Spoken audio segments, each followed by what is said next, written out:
to share some thoughts. Mr. Loya has already spelled out that we are looking at an opportunity as well as a responsibility. I'd like to focus a little bit on what the responsibility might entail. India is making great strides in terms of building the transportation infrastructure, which is in many senses the backbone of its economic growth. Connectivity is fundamental to economic activities, to access to markets, to access to jobs, and of course access to a better quality of life, recreation, family life, community life. All of this matters greatly to Indians and to the Indian way of life. And transportation sits at the heart of making that possible.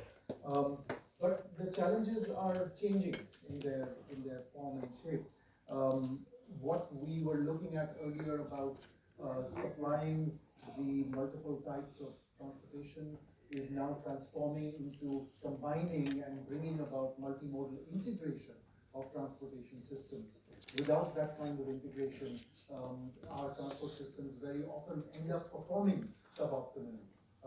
It is not enough to build a metro rail line. It is important to connect that metro rail line and its stations with people's homes and offices and so on. That last mile or first mile connectivity, as we refer to it, is essential to make that metro line work. And these are the kinds of realizations which many other countries have not had to deal with the kind of pressure of population growth that we are facing. So many of the innovations that have taken place in the last 15 years or so in urban thinking and urban transportation planning and technology, all of these have tended to come from economies that have maxed out their growth and are looking to in fact improve and make sustainable and resilient what systems they already have. So I think it's important to recognize that India is also facing its own very peculiar challenges, and therefore the responsibility becomes all the more bigger. A few points on which I think we are now ready to make a leap in some sense. Firstly, what I mentioned about multimodal connectivity or multimodal transfers from rail to road, from various modes of transport on road to other modes of transport which are road-based. These kinds of multimodality is now something that is falling in the realm of urban local bodies and also development authorities, and they are now rising to the occasion, especially by reinforcing our frameworks for land value capture, for instance, for pedestrianization of important CBD areas in our cities, for creation of various kinds of non-motorized transport infrastructure like cycling and walking infrastructure where they are most needed. And I think that's the kind of learning curve that we have now already embarked on with our urban missions 10 years ago, and we are now seeing great progress.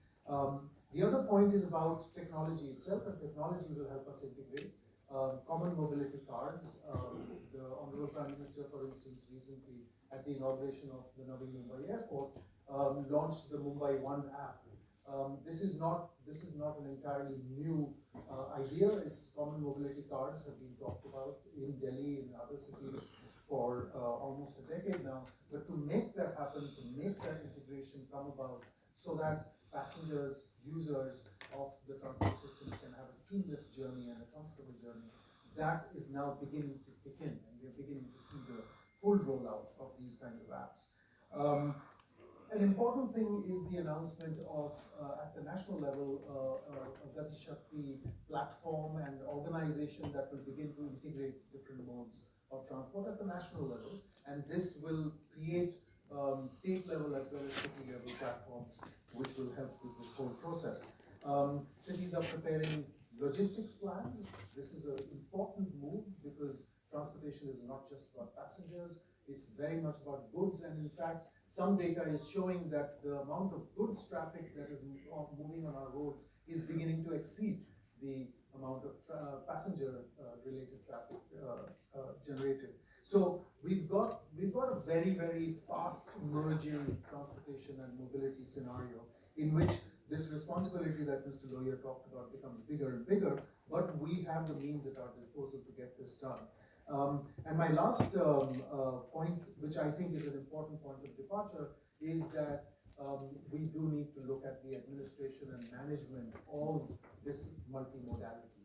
And for this, we have a reform which was introduced in 2006 with the National Transport Policy.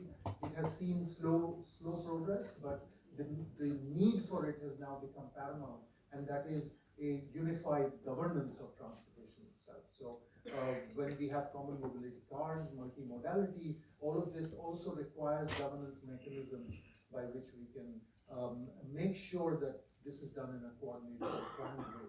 And also it will have an impact on the revenues that are generated by different modes of transport. A seamless multimodal system is a better system for all transport operators and all transport companies. So with that, and with one final note, I want to just close. Let us not forget that disruptions have become the norm for the day, and our systems have to be resilient against all kinds of disruptions, not just the kinds of disruptions that come from climate change, but also, as we've seen recently with the aviation sector, disruptions can come because of systemic weaknesses and so on. So we have to be ready for disruptions and make resilient transportation and mobility. And this forum and all stakeholders who are in the room are going to be at the front line of delivering that change. And thank you very much for bringing this up. And we certainly echo your sentiment. Efficient first and last mile connectivity and seamless multimodal transport system is paramount for a successful urban transportation ecosystem. I now have the opportunity to kindly invite Mr. Sharad Koi, Managing Director, National Capital Region Transport Corporation, for his address. Good morning to all the esteemed speakers on dais and esteemed audience present here. I am really privileged to be part of this event today, and I must compliment Ficci for the contribution they have made to the Indian industry and the growth of India in the past 97 or 98 years or so after having been set up. If we talk of India, about 1/3 of the population, that is about 50 crores out of 140 crores now live in urban areas, and this percentage is there seem to be rising to 50% in another by 2050 as per the estimations. But all this requires a lot of planning. So our focus has to shift on the planning for urbanization. And once we talk of urbanization, transport is just one component of urbanization, because the urban transport has to gel into the complete master planning of that city as such. We at times tend to forget this, and we start planning for the urban transportation without taking the city master plans into account. But of late this has been realized very well by the government of India, and the complete thing is now getting gelled up. In fact, the metro network in the country has seen a big swell, I would say, put it like that, and now we are the third largest metro network in the world, and another which is about, say, 1035 kilometers or so.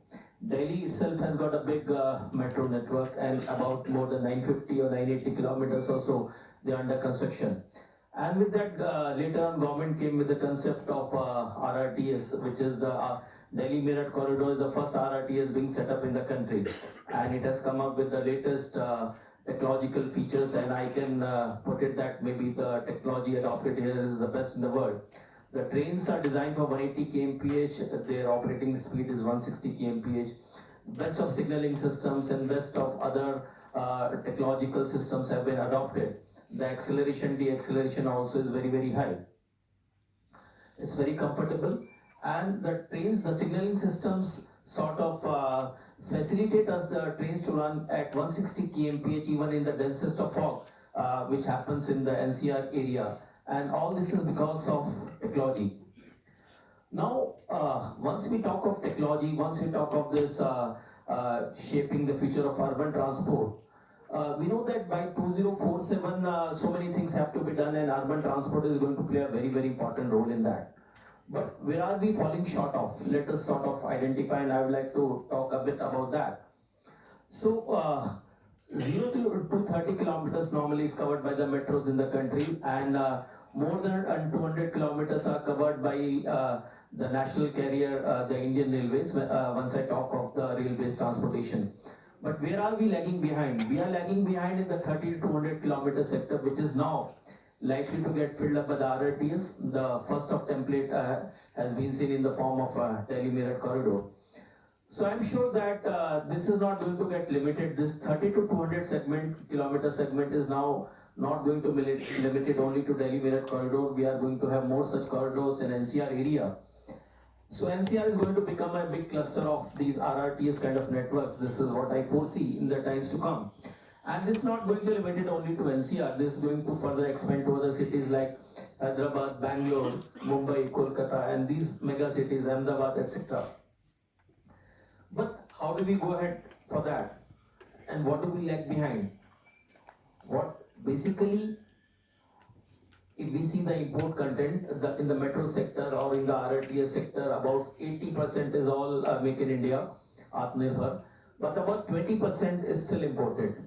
So we have to focus on this 20%, and since all the esteemed audience which is present here, you represent the top leaders of the industry, I guess. So I am sure that your intervention would be very, very useful. That how do we take this 80% to 100%? That is one important area which has to be taken care of. And then another is the skill sets. Nowadays, the young boys and girls who are passing out from the engineering colleges, mostly they would like to go into the IT industry or to the computer industry. But what the country needs, if we have to shape the future for the urban transportation, we need engineers, civil, electrical, mechanical engineers. We need engineers in core engineering branches. So the industry leaders, when you go for recruitment to the different engineering colleges, to IITs, etc., NITs and other engineering colleges, I would sincerely sort of exhort all of you that you may please recruit more and more of these engineers from the core branches. That is very, very important, because we are going to fall short of the skill sets which are required very much for taking this forward. Likewise, we need more and more of diploma holders in the country. We need more and more of ITIs in the country. And R&D is another important factor. Let the R&D not be limited to ISRO or to DRDO. It has to go beyond the realms of the government sector and the private sectors to come in with R&D in a very, very big way. Semiconductor industry again is going to play a very, very important role in all the sectors of the Indian economy, including the transportation sector, because the chips, the electronics is now part of each and everything what we do, be it the rolling stock, be it the automobiles or anything. So Government of India has taken about 10 important steps for promoting the semiconductor industry in India. Sanand, a big industrial unit for manufacturing semiconductors, have been set up. Similarly at Dhulera, Tata Electronics has come up with a very, very big ambitious project of setting up the semiconductors there in Dhulera. But the industry who require the semiconductor chips, they have to now tell to these manufacturing units at Sanand and Dhulera that what they actually need. So there is a gap. Here we can play a very important role, that they can bridge the gap between the different stakeholders, and the manufacturing point and the user point, they have to be brought together to each other. Likewise, MSMEs and OEMs, they can be brought together by Ficci, and Ficci has played a very important role in the past, and I would request that Ficci keeps on playing that very important role. The important items which are imported in the transportation sector, they, for example, the tunnel boring machines, for example, so much components of the rolling stock, the signaling technology, be it the ETCS or the CBTC. The different components which are imported from abroad, these need to be identified and told to all the stakeholders. And let me tell you that there is a big business which is going to be there, and it is going to be beneficial if we set up our own factories here in India. The country is going to gain, and all of us, the nation as a whole would stand to gain. And with this, I must compliment Ficci once again that they are building a fabulous job and taking the nation forward, and they are going to continue keep doing so. Thank you so much, Jai Hind.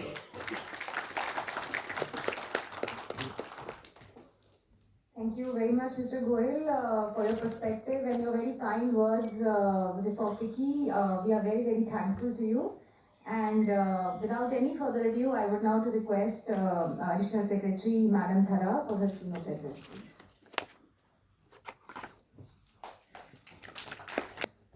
Good morning. It's about urban transportation. When you look at urban transportation, the whole idea, somehow we have been very good as a country to put in large systems. Metro is a savior of Delhi.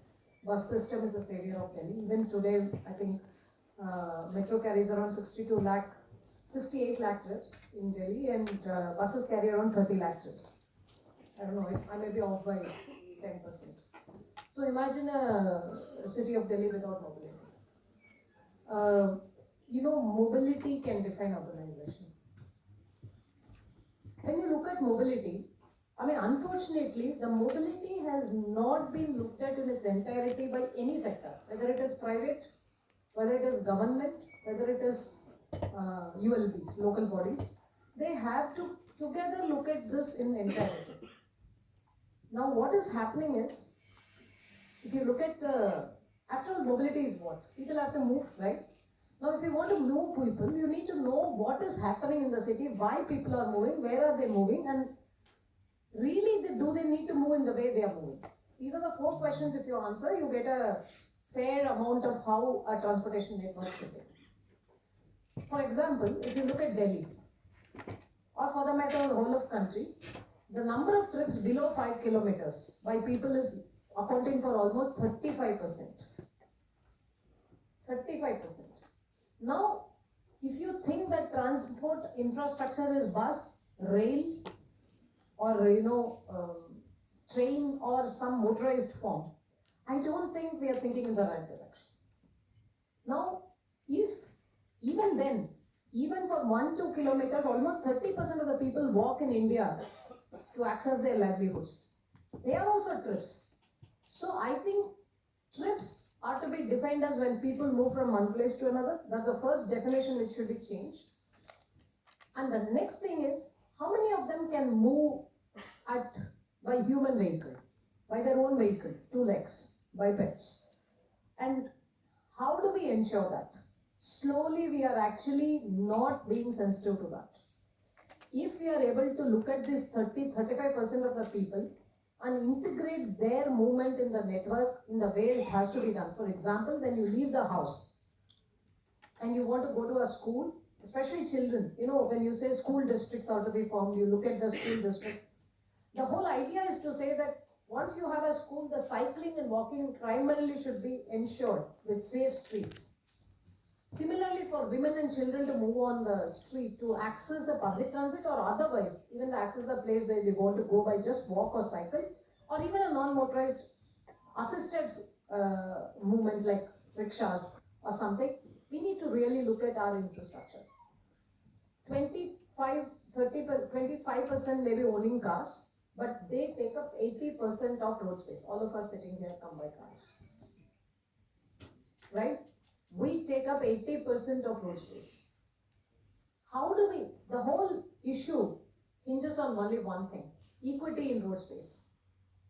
Now, how do you bring in equity in road space? You cannot say cars cannot come onto it because it's chicken and egg story. We need to provide a very good public transport.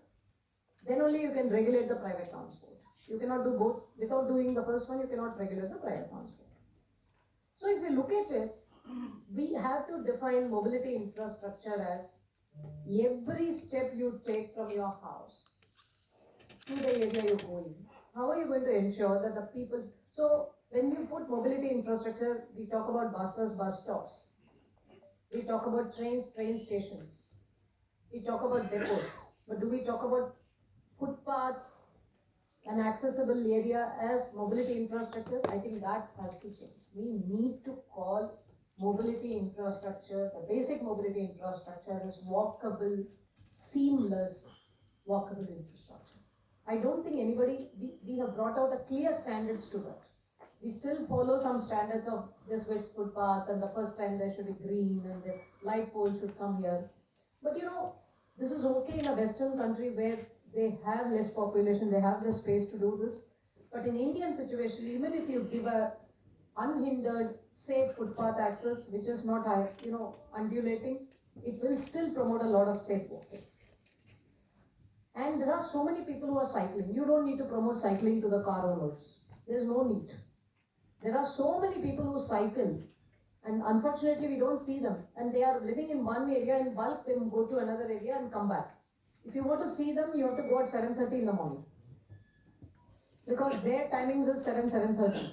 And they go to their place of livelihood at 7:30. And there are few lakhs cycling. Unfortunately, they are lost in this crowd space of, see, again, we cannot be against cars. Somewhere it is giving jobs, somewhere it isn't. But can't we regulate it?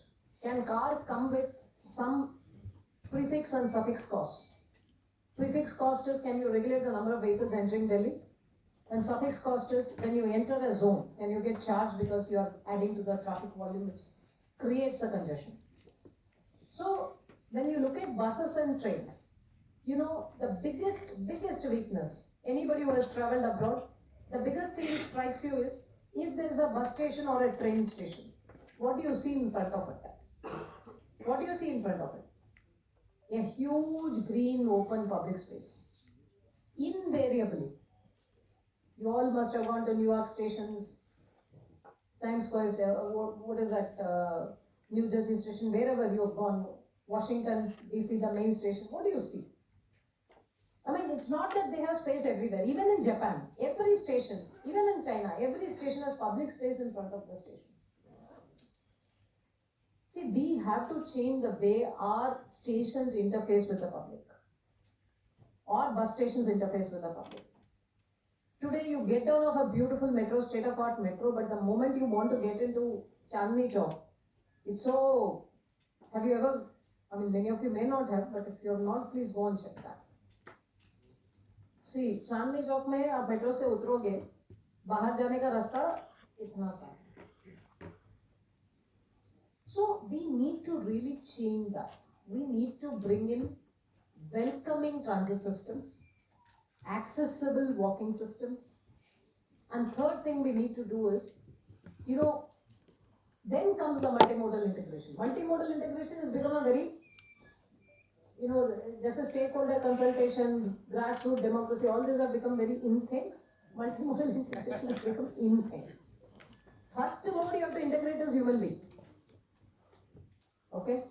Of course, each of the train systems should talk to the bus system, and bus system should talk to, a paratransit system. In our stations, we don't plan. On one side, you should only have priority for people who walk into the station. Okay? So that the private cars and the people who can come by motorized forms or their own vehicles can come on the other side. They may take a little more longer route. They may have inconvenience. Little more longer route, not inconvenience, not hindrances, but little more longer route. And one more thing is, we have this concept of huge infrastructure for depots and all. I think it's high time India needs to develop standards and models. That is where I think when you come to Australia, or people from Australia, people from other countries, very developed countries, when you come to India, see, you have, if really our people sit down for transport designing, you have to think of how do you make it most comfortable and safe, even within that small space. Even we live on roads also. We don't live in houses alone. And our climate allows us to do that, except winters, harsh winters. But otherwise, we are all on roads, right? Many of us, if you look at the time we spend, how do you make the roads integral part of your life in terms of safety, cleanliness, quality? There's a huge professionalization required in the road making. There's a huge professionalization required in designing the spaces around the transit corridors. Within the station, you're very good. It's very safe, very nice. But what happens outside? That takes away a lot of its benefits. And then the third thing which we have to look at is, can we have solar cooled pathways for people to walk 4-5 kilometers? I've been saying this for a long time, but I don't think anybody has even taken a pilot. We would like to support that pilot if you want to do it. 20 kilometers or 5 kilometers of walkway. Like what happens to us is in the morning we go for a 5.5 kilometer walk, then sit in the car and travel 5 kilometers to the office. So how do we change these things? Who's studying these things? Which is the organization? Ministry has the responsibility, but I think we need a lot more. I think an organization like Ficci, an organization like CIA can put in resources to look at the actual picture emerging. There's no data about what's happening in the walking and cycling space and where it is happening. Up urban mobility le lo, we talk about comprehensive mobility plan. You talk about metro, bus, story over. Those are organized sectors. But there's a lot more in paratransit. How do you integrate the paratransit? Both on digitally and physically. And then the most important thing is I think we need to have specialized care in transport where children and women are involved. We are looking at transport as one size fits all. No, it doesn't. You can have one RRTS, but till you access the RRTS or the metro, the safety quotient for a woman will be different from a safety quotient for a man. Right? So how do you ensure that it is a... Today, if you look at the biggest success story is the metro. There are around 5 stations in 5 square kilometer area of Chandni Chowk. So what is happening to Chandni Chowk? It is translating itself into from a wholesale dingy place to a retail organized mall spaces. It's happening because a lot of women go there. Today they are able to go there because of metro. So I can only say one thing. Cities without mobility are not going to be cities. The second thing I want to say is, see, city and rural has lost their boundaries. There's no point. We don't have, see, we are a developing country. Our resources have to be phased. That is why we have to go slow. But we have to recognize there is no difference between city and rural today. So a city and city buffer influence region is quite big. And then if you are able to connect, the distance is not the important thing, time is the important thing. Bangalore में 2 kilometer चलना और कोई और city which is reasonably having shorter trips में 2 kilometer चलने में, there is difference. You take 3 minutes to reach 2 kilometers somewhere, whereas in Bangalore you might take 20 minutes because there is congestion, because there's a lot more vehicles to go. So how do you, today RRTS is the example of it. It actually has contracted, contracted, what do you say? The time has contracted, right? In RRTS. It has become less and less. You are covering 70-80 kilometers, but it's not anymore 2 hours, it is 40 minutes. But from there, when you get down and walk to a metered street, it should be equally time efficient, fuel efficient, and friendly to walk or... So these are the things. When you look at urban transportation, you really need to fix the urban transportation from the human point of view. Goods are another story. Goods, and also there are so many suburban rails lines which are defunct or which are underutilized or which are less utilized. We should map all of them. There is quite a bit of infrastructure and we should integrate them and promote new cities on that or semi-greenfield cities on that. RRTS is one good example where the Meerut, Mudinagar, you have these areas now becoming mobility is actually a real estate determiner today. We have brought out the TOD policy of Delhi. We've amended and brought out. It is in for public suggestions and this thing. You may please have a look at it. Anybody who's interested, DD is published. You should see it. For the first time, we have tried to remove the governance bottlenecks. You give money in one place to get all permissions. License, water, development charges, land, this leasehold, freehold issues, conversion to commercial, all that is done in one place. We try to put that out, and if that model works, good for Delhi. But what I'm trying to say is, there's a lot more scope which is undiscovered in mobility. Walk to work, very easy to say. How do you ensure? I still don't have a policy prescription. Townships are a good answer to that. If you have an industry which is employing big time, then there are townships which are built next and people go there, or they are agreed.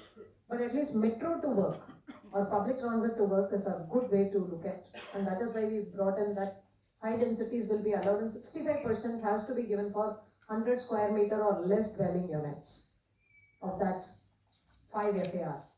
In Delhi, 5 FAR means 8 FAR or 9 FAR, because you have a lot of non-FAR spaces in Delhi. So having said that, I can only say urban mobility is a sector where holistic view has not been looked at. People have not understood it. We have understood it in terms of systems, organized systems, but what happens at a personal level, at a household level, at a neighborhood level will determine how your transit works.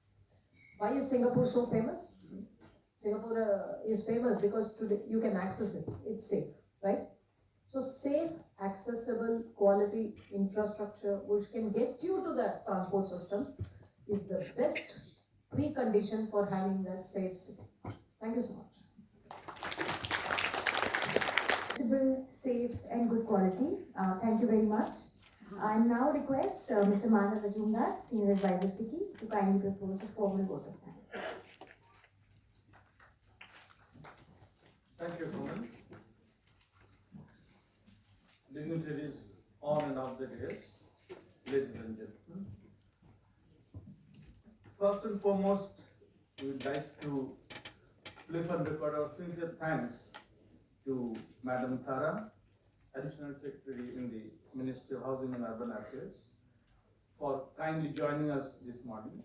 Ma'am, your kind presence and observations reinforce the importance of collaborative effort between the government and the industry in shaping India's urban future. Thank you so much for gracing the occasion. We would like to express our sincere thanks to Sri Salav Goelji for kindly joining us this morning and sharing your thoughts. We value your observations and we have taken note of your remarks, sir. We will try to action them. I would like to express our sincere thanks to Mr. Jagan Shah and Mr. Vijay Lohiya for their continued guidance and support, and of course for your valuable presence and remarks this morning. Thank you for guiding us, sir. Our thanks are also due to all the industry delegates and who are present here today, and of course all our friends from media.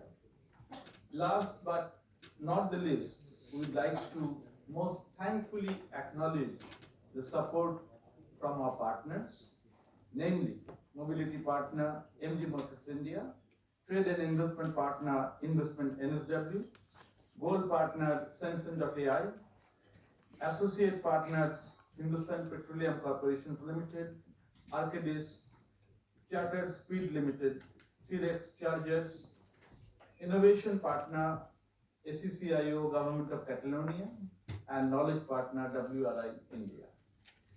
With that, I would like to thank you all once again, and may I now request all of you to kindly carry out the vote of thanks with a round of applause.